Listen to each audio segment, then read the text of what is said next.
There we go. Hello. This is working. Cool. Welcome.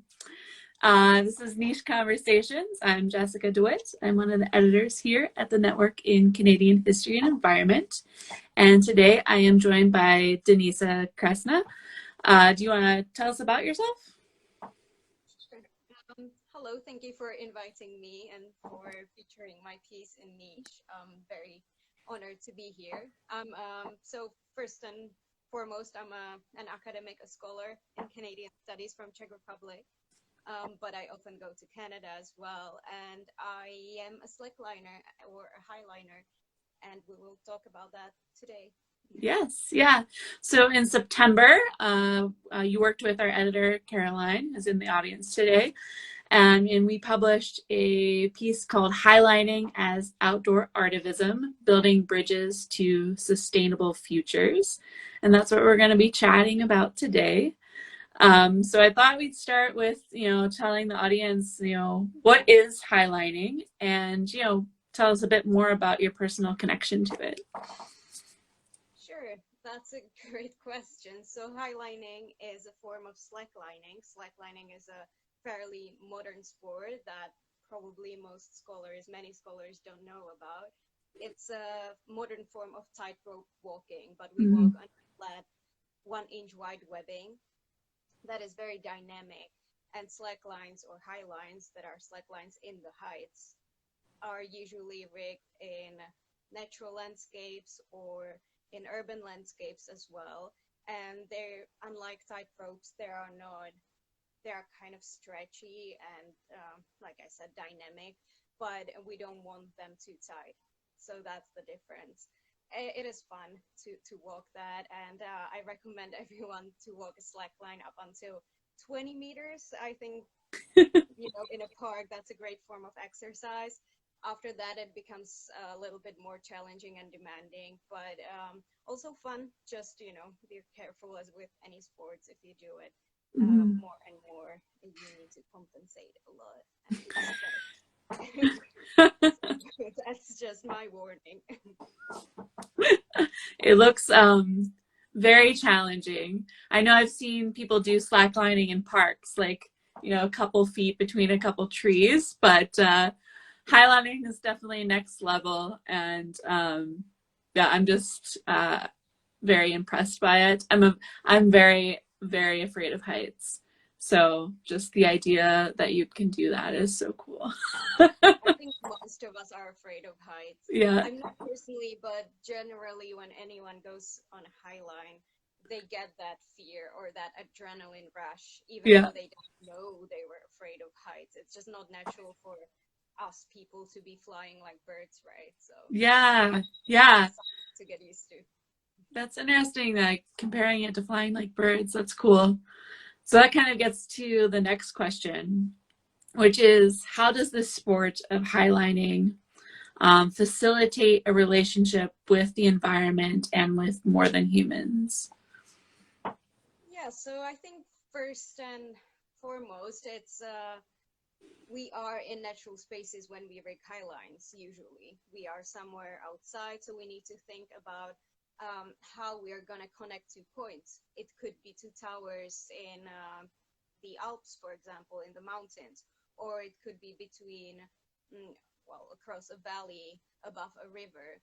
In that way, we are trying to find nice aesthetic places where we want to connect with a high line.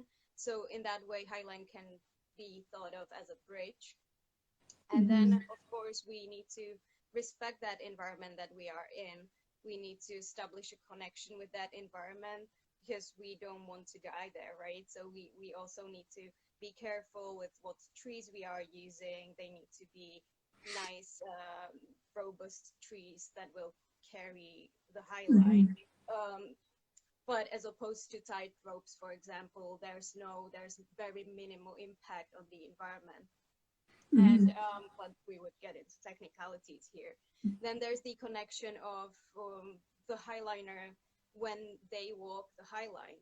Then of course we need to surrender, be humble, and try to establish some sort of a balance, but also in our minds. And then when you walk very often, you get to feel rather than see. You just use other senses as well. There are some highliners who also walk blindfolded, and then they experience the world around them much more profoundly because they can hear the birds around them, and just, you know, use all the other senses. So that's another aspect of highlining that I personally like too. When I walk the highline, I can, you know, see the little spiders. There are usually spider webs very, Oh. very early on when we established the highline. That was just yesterday in the fall season. You know, you just like feel the weather as well, the fog. So that's a really nice connection. And I think generally, you know, highlining, slacklining, the slackline philosophy, it just promotes different values than competitive sports.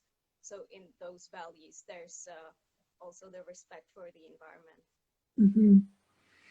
Yeah, it strikes me as just something, an activity where you just have to be so present. You need to be completely there, to both ensure your own safety, but also to make sure that you're not disrupting the environment in which you're in.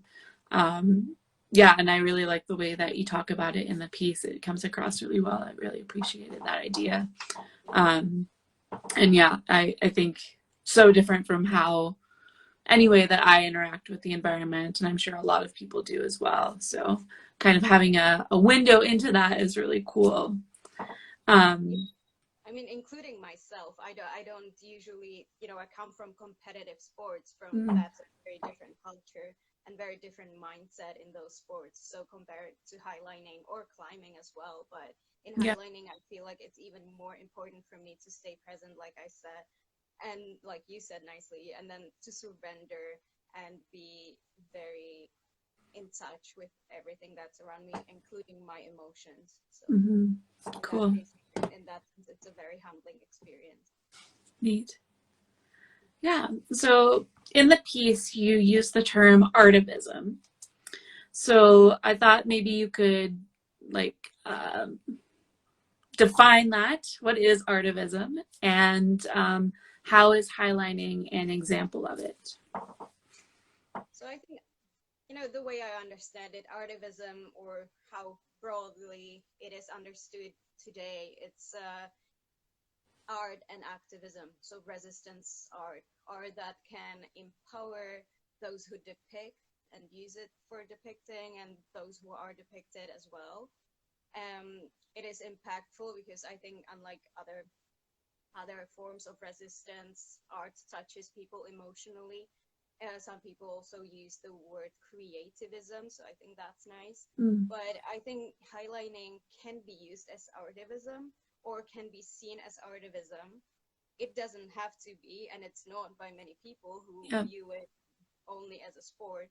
But I think artivism, highlining, seen as artivism, can be in the way we imagine them, because like I said before, most highliners, you first need to find the places. So you need to imagine where the highline will be pretty, or where you want to walk, in which space you want to walk. So in that, you become creative immediately, even before you rig the highline. And then highlining can also be used as a political protest. And in that piece, I gave one example of when highlines were used to connect, because they serve as bridges, right? So they connect places that are normally not viewed as being connected. So in that piece, I give example of a highline that was used to connect Mexico border with the U.S. border during Trump administration, and where highliners from Mexico and from the states met on the highline. So establishing that symbolized the connection between the two countries and between the imagined construct of borders. So it just bridged the differences and constituted a political resistance to that regime that tries to, you know, imagine these boundaries between us. Yeah, and in the piece you have a number of images of yourself highlighting taken by photographers. Do you work with photographers quite a bit? Is that part of your like normal practice, or? Yeah, I mean, it's it's always so natural because I think most highliners they are photographers, or many Mm, highliners are photographers themselves or yeah, video makers.